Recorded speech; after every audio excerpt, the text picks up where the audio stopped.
the city sightseeing tour of Llandudno and Conwy. Your ticket is valid for up to 24 hours and our buses run every 30 to 60 minutes. Please check with our driver for the times of the tours today and the time of the last complete tour. As we move off, take a look directly in front of the bus at a tall stone column with a gold sphere at the top, and as we approach it, you'll see that the top actually depicts the landmark with flames sprouting from its top. This is the town's cenotaph, or war memorial. It stands in the Prince Edward Square on the site of the Gorsedd Circle erected for the 1864 National Eisteddfod. Eisteddfod is a cultural festival where musicians, singers, poets meet in a spirit of friendly rivalry to decide who's the best, and the members of the Gorsedd Circle uphold the druidic traditions of the ancient bards or poets.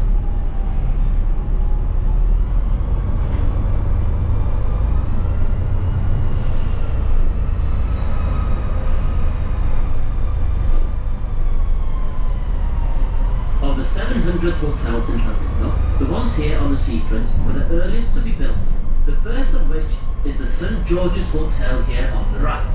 It was opened in 1854 and incorporated Wales's first water-powered elevator, or lift.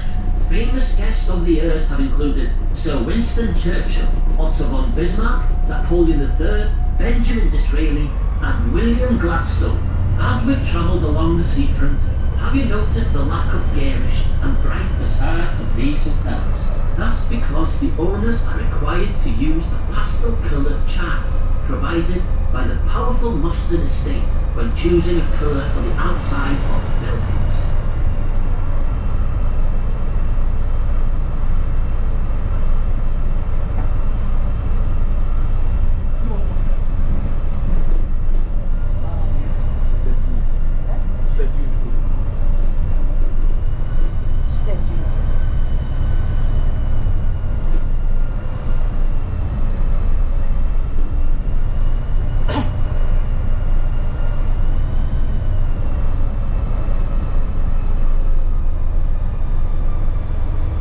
The Imperial Hotel on our right was once home to the Became of our friend, the taxman. The headquarters of the government's Inland Revenue Department was based here during the Second World War in 1940. The Marine Hotel was home to Queen Elizabeth of Romania for 5 weeks in 1890 while she was here recuperating. And we'll hear more about her later in the tour. The large cream hotel coming up on our right was opened in 1860, but was taken over 2 years later by Dr. Henry Thomas, who used it as the Llandudno hydropathic establishment, hence the name Hydro. Dr. Thomas offered a treatment called the compressed air bath, and some of his medicines included belladonna, Spanish fly and arsenic. On our right is the North Wales Theatre, venue Cymru, opened in 1994 by His Royal Highness Prince Charles, the Prince of Wales. It has one of the largest stages in the UK and has seating for 1,500 people. A new conference centre completes the project on this site.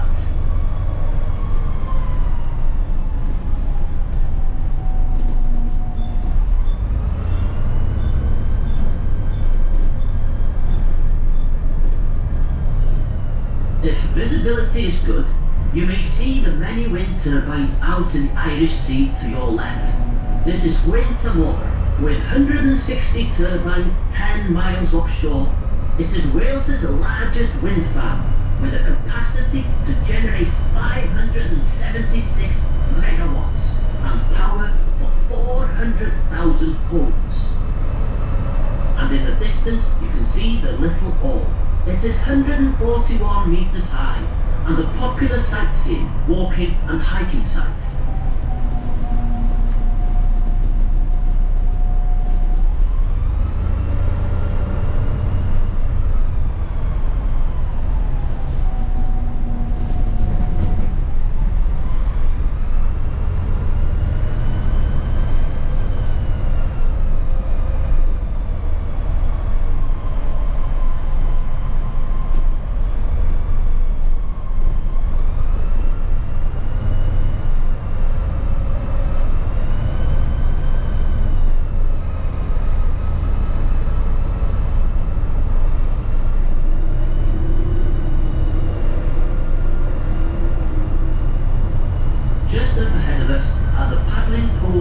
lifeboat station. The open space to the right is Bodavon Fields, home to Bodavon Farm Park.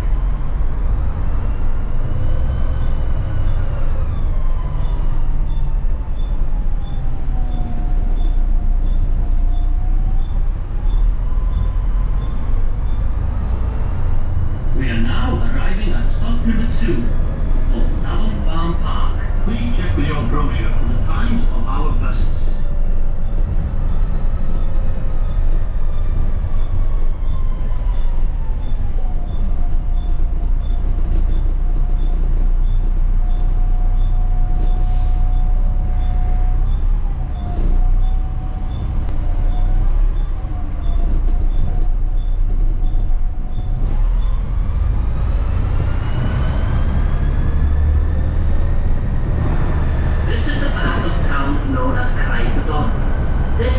Residential area developed after the turn of the 19th century. Notice the brick tile roofs rather than the older grey slate ones. The largest building in Great Orme is St Paul's Church. It was built at the beginning of the last century and is dedicated to the memory of the Duke of Clarence, son of Edward VII and Queen Alexandra, and grandson of Queen Victoria. Many suspected him of being none other than Jack the Ripper, the notorious Victorian murderer. If this is true, it seems rather strange to have his name associated with a church. The Duke of Clarence died in 1892 at the age of just 28.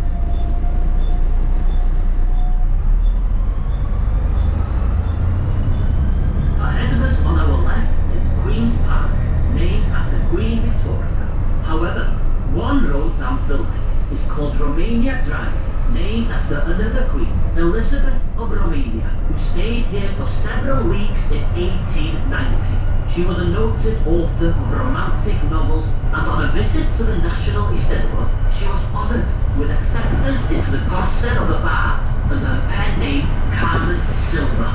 During her stay, she quickly grew to love the area and was always very complimentary about the standard of hospitality in Wales. Indeed, she was so fond of Wales, she actually learned some Welsh. When she left, she described Llandudno as a beautiful haven of peace. In Welsh, Har, Hamar, Care. And to this very day, that's our town's motto. Through the trees ahead of us to our left, you may see a glimpse of an impressive stone building. Blind Veterans is a national charity that supports blind ex-servicemen and women towards living an independent life. The building was originally known as Lady Foresters, a convalescent home for the benefit of workers and their families from the iron industry based in Ironbridge in Shropshire.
is synonymous with Llandudno, and this area of town is known as Llandros, part of the huge Mostyn estate. Coming into view on our left is the pretty little church of St. Hilary. It stands on the site of a 6th century church, and it's the burial place of members of the Mostyn family. Most of the gravestones in the cemetery are black, are the instructions of Lady Augusta Mostyn back in the 19th century. Lady Augusta was a staunch supporter of the temperance movement, and as such, she despised the demon drink.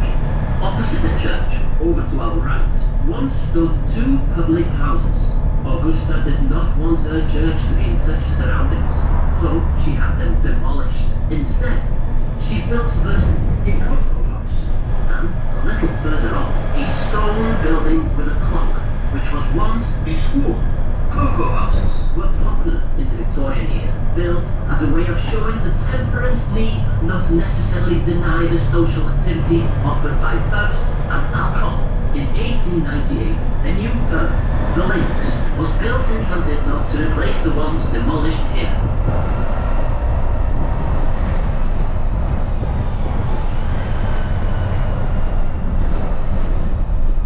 To our right is Bryn Lupus Bro. Bryn is the Welsh word for hill, and lupus is the Latin and French word for a wolf. So basically, it means Wolf Hill, named after Hugh Lupus. Back in the 11th century, he was the first Norman Earl of Chester, as well as a favourite nephew of William the Conqueror. At the tender age of just 19, he was virtually the King of Cheshire, with lordships over much of North Wales. This brought in great wealth, and a lifestyle not unlike that of Henry VIII some centuries later. Perhaps that's why history books often refer to Hugh the Wolf as Hugh the Fat. Setting out from his base in Chester, he did try to subdue the Welsh, but he didn't do such a good job though, because the Welsh are still here today to tell the tale.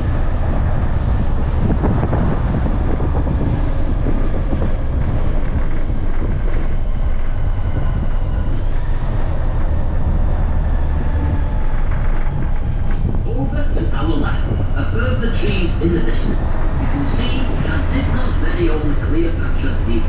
This obelisk was built simply as a landmark for the area's top hotel, Bodysgyllen. You might just be able to see Bodysgyllen's grey slate roof and parts of the building. The hotel can be seen more easily from the air, and indeed, some of the hotel's VIP guests arrive by helicopter.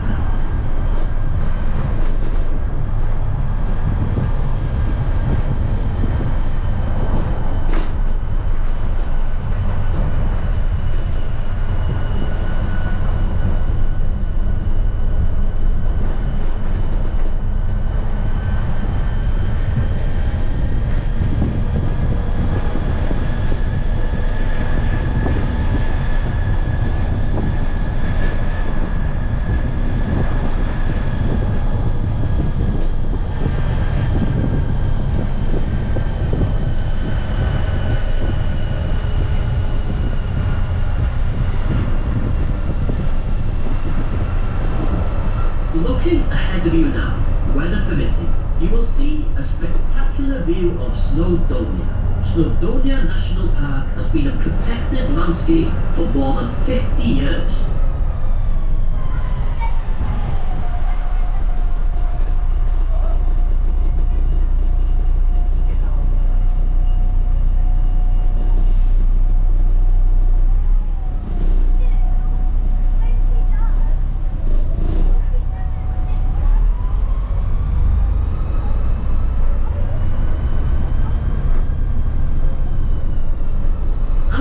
Down the hill, you will catch a sight of Conwy, its castle and quayside, and the River Conwy estuary.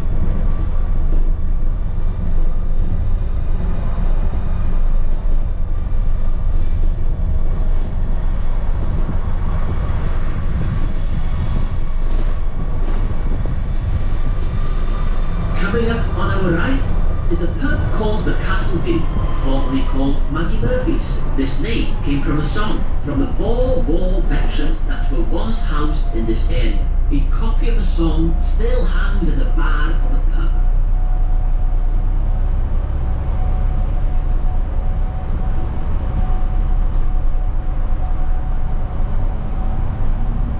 Over to our right then, we can see the turrets and battlements of Conway's famous castle, which was built between 1283 and 1287, and commissioned by King Edward I as it took control of North Wales from the indigenous Welsh.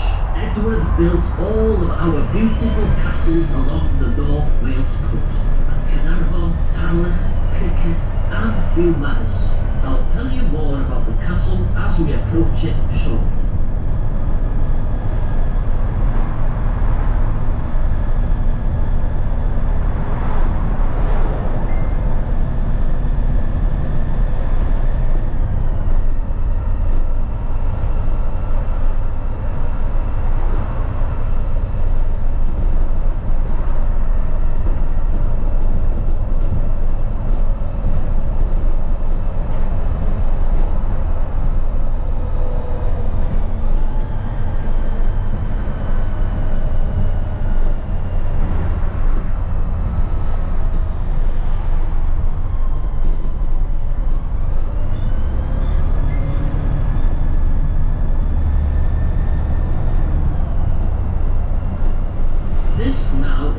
Llandudno Junction, where the main railway line from London Euston runs to Holyhead at the far side of the Isle of Anglesey.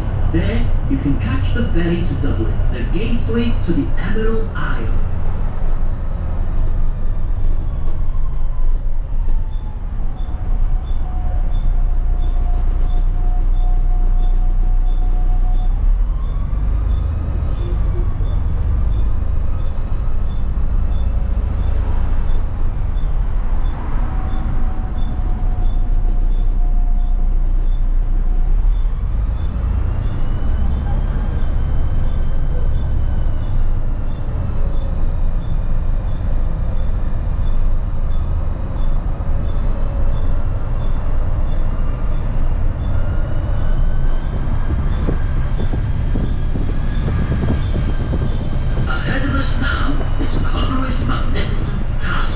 Our first view is of the two eastern towers, and between them, the massive eastern valley, one of the entrance to the fortress.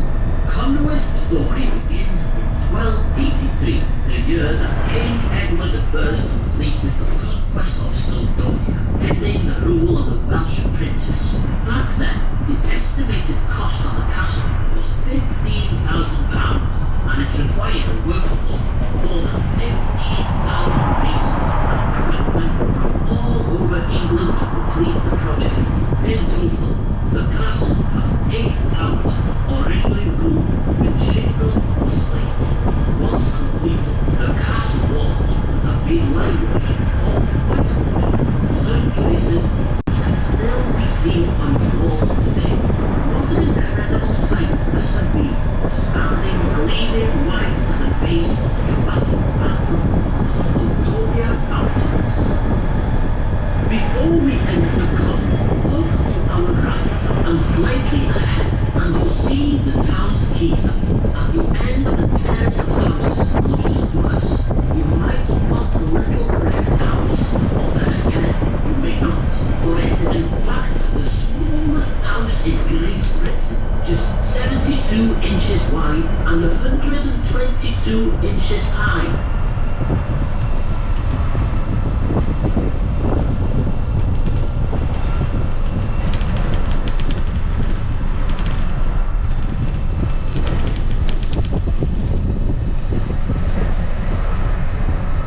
So here we are entering the medieval town of Conway. The castle today looks peaceful enough, but slits or arrow loops in the walls could fire missiles down onto anyone attempting to storm the castle. Today, it's quite a different story, and visitors are now warmly welcomed. We are now approaching our stop for the town of Conway. This is where you leave us if you wish to explore the castle or the magnificent town walls, or maybe take a stroll along the quayside. Our buses leave from here every 60 minutes. Please check with our driver for the time of the buses that will take you back into Llandudno. If, however, you are leaving us here, I do hope that you enjoyed the tour, and I'd like to thank you for travelling with City Sightseeing.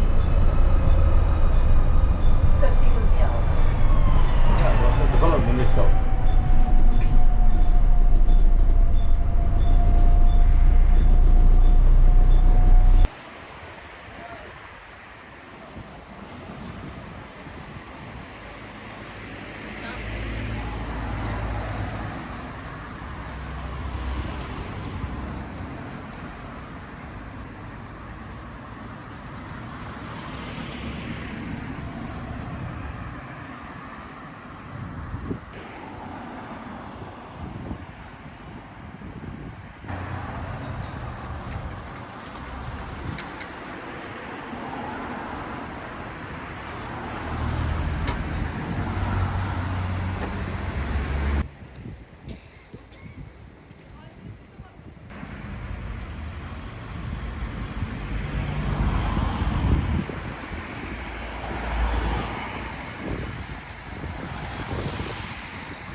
Town Square or Market Square. It's ahead of the bus and it's known as Lancaster Square.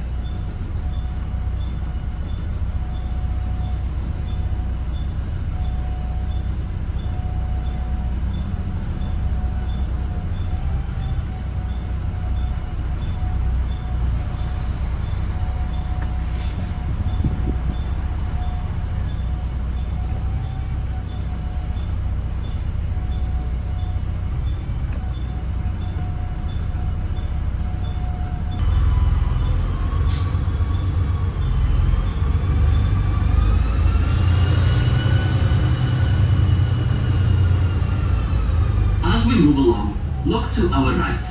On top of the pillar in Lancaster Square is a statue of Llywelyn the Great, the last great Welsh ruler. Ahead of the bus is a very narrow archway cut through the walls in the 19th century to accommodate the flow of traffic to Bangor and Anglesey. It is very narrow, as you can see, so please, no standing and keep arms and hands well inside the bus.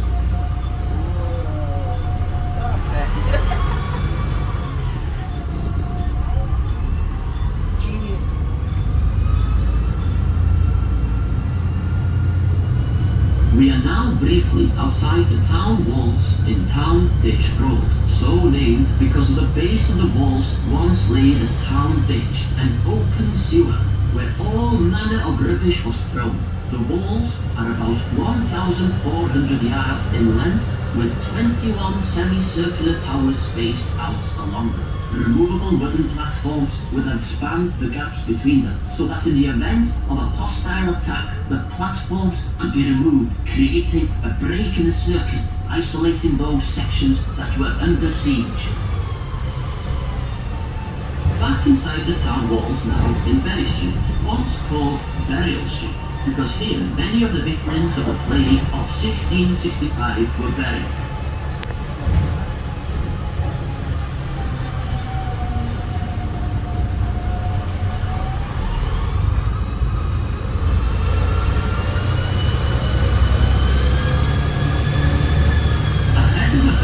We see once again the magnificent castle.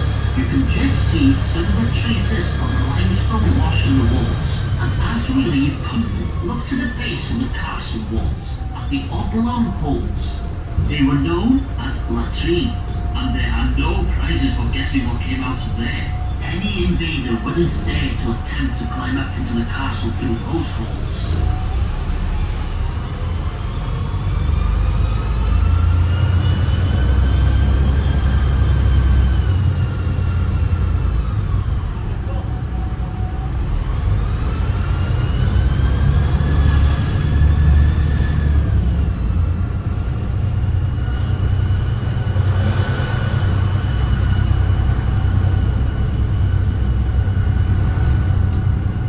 To our the right are the two bridges. The furthest away from us is a tubular railway bridge, and closest to us is Thomas Telford's Road Bridge. Telford was a brilliant engineer and took great care in the building of this bridge by dipping the metal in linseed oil to preserve it.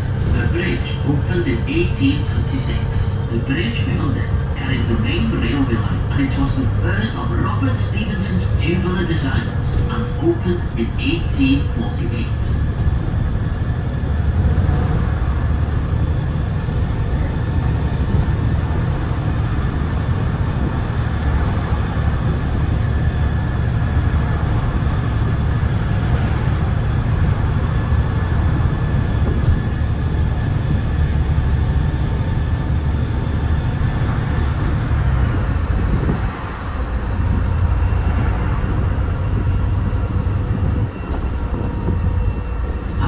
Over this next bridge, take a look down to the left and you can see the vehicles disappearing into the tunnel. Construction of this massive project began in 1986 and it is made up of 6 reinforced concrete prefabricated units. A casting basin was created and a trench for the sections was excavated. The sections were then lowered slowly, one by one, then linked together. Finally, the trench was then filled in, bringing the riverbed back to its original level. It is Britain's first immersed tube tunnel, stretching for 3/4 of a mile and designed to last for 120 years.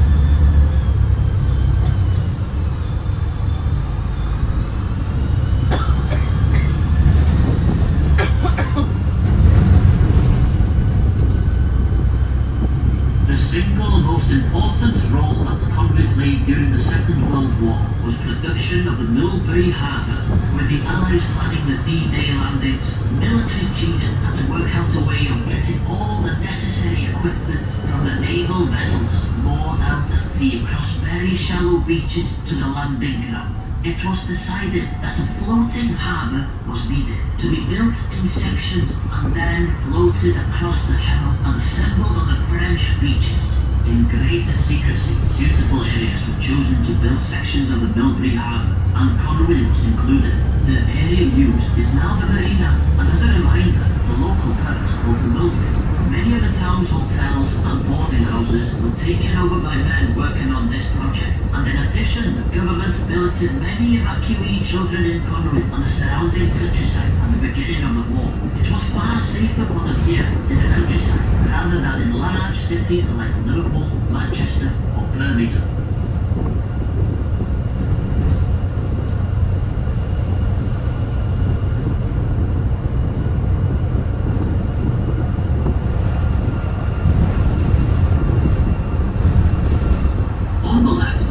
See the boats in the marina. There has been a dock here since the 12th century, but a large dock was built in the 1880s to transport by rail a massive amount of high-quality roofing slate quarried at Mostyn, Valley. In this century, the dock has been transformed into a marina and a spa hotel called The Quay after this history. This opened in 2006, and the houses in this area are very well sought after.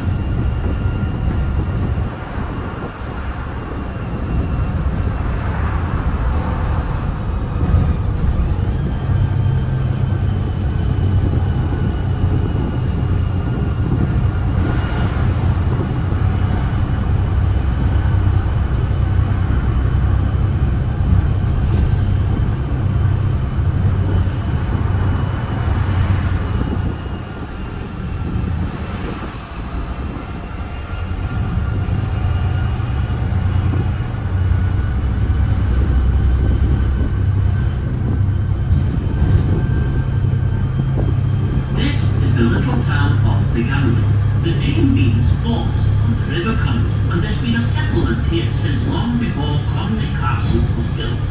One of the town's dubious claims to fame is that it suffered nearly 100% mortality in the Black Death of 1349. Here is a hop-on, hop-off stop, should you wish to explore the beach and refreshment opportunities available. Please be aware that this trip is a one-way only, and you will need to reboard the same side of the road as you get off.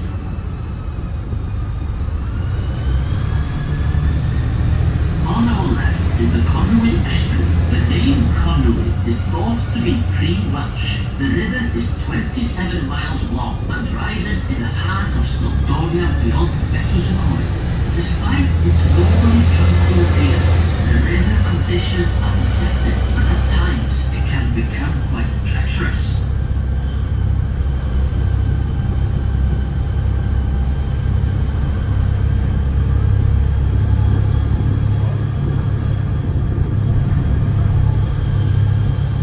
Over to our right is a series of rocky grass hills. This is one of the most historic sites in Llandudno, originally the site of the 4th century wooden fortress known as the Badre.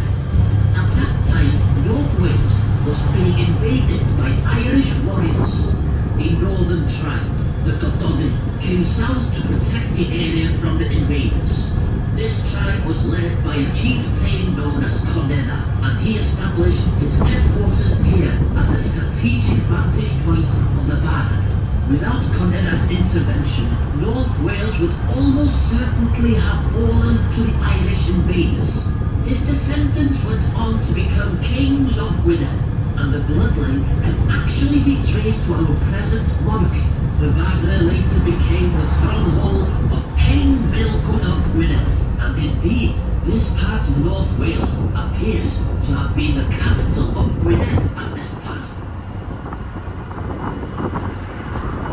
Look slightly over to our left, and in the distance you may be able to see the Isle of Anglesey and Puffin Island, separated from the mainland by the famous Menai Straits.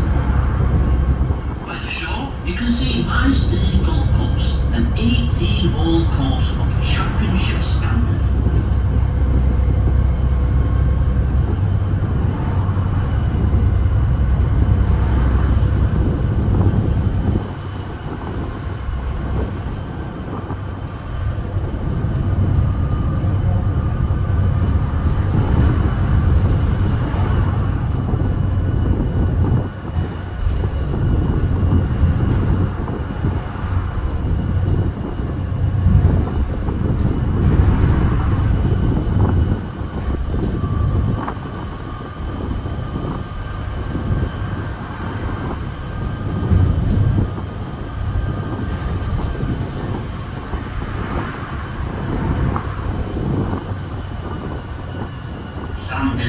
Is built on an isthmus, which is basically a finger of land pointing out into the sea, and it has a west shore and a north shore. If you look ahead of you and above the rooftops, you can see the most distinctive landmark in town, the Great Orme, a huge lump of carboniferous limestone, some 300 million years old.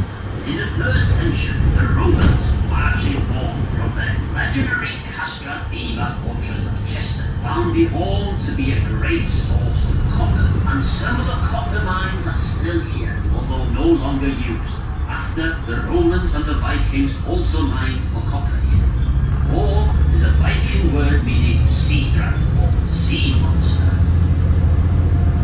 There are 2 fantastic ways to visit the Great Orme, either on our vintage coach tour around the Marine Drive, or open-top mini-coach tour, which takes in both the Marine Drive as well as its summit. These both operate daily from the pier bus stop where our tour ends. Llandudno is Wales's largest resort and is very much the product of the Victorian-era. It came into existence primarily for tourists during the mid-19th century, although man has left structures here dating from at least 3000 BC. For the last 100 years or so, it's undoubtedly been the queen of the North Wales resorts, with many fascinating reminders of the elegance of the Victorian period. The name Llandudno, how did it come about? Llan is the Welsh name for church or parish. Dudno comes from the name of a 6th century monk, Saint Dudno, who founded a church at the Great Orme, bringing Christianity to the area. There is still a church on that site dedicated to Saint Dudno. So basically, Llandudno means the parish of Dudno.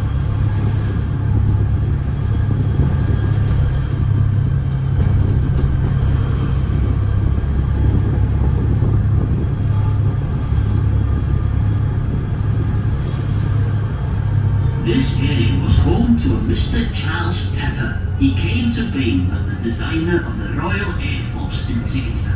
There was much conjecture at the time as to the identity of the bird represented on the badge. Many thought it was an eagle, but there was always some doubt. Some years later, Charles Pepper was to assure everyone that it was in fact modelled on a stuffed albatross from the National Museum.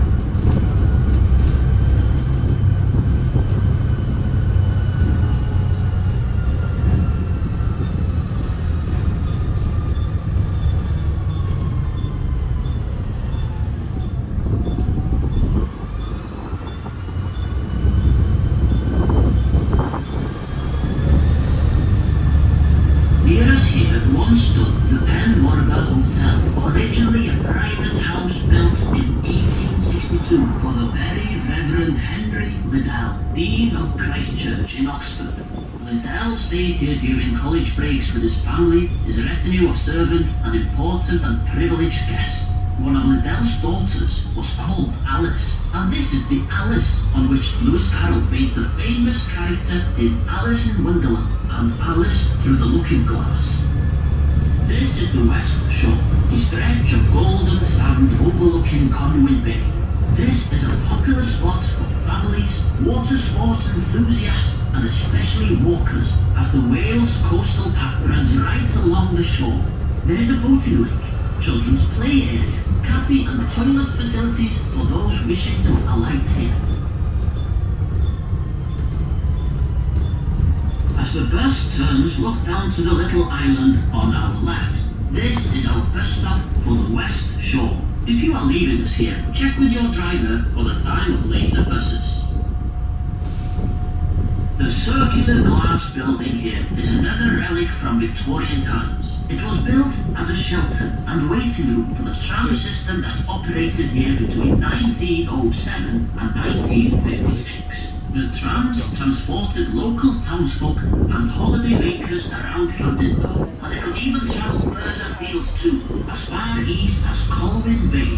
Much of the original tramway still exists, although modern streets have now largely covered them over.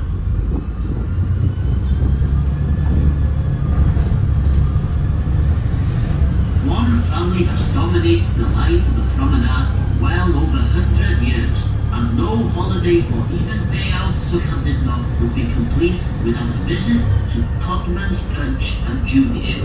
Richard Codman arrived here in his horse-drawn gypsy caravan in 1864. During his stay, one of his horses died suddenly, leaving him and his family stranded. So Richard spent his time whittling driftwood from the beach, and whilst doing this, had the idea of carving heads and doing a Punch and Judy show, something he had seen during his travels, and remarkably, it's still operated by Richard Codman's descendants.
Public House. It stands on the original site of the town's market hall. Later, it became the Palladium Theatre. And if you take a closer look at this splendidly restored and renovated building, you can see how it resembles the famous London Palladium.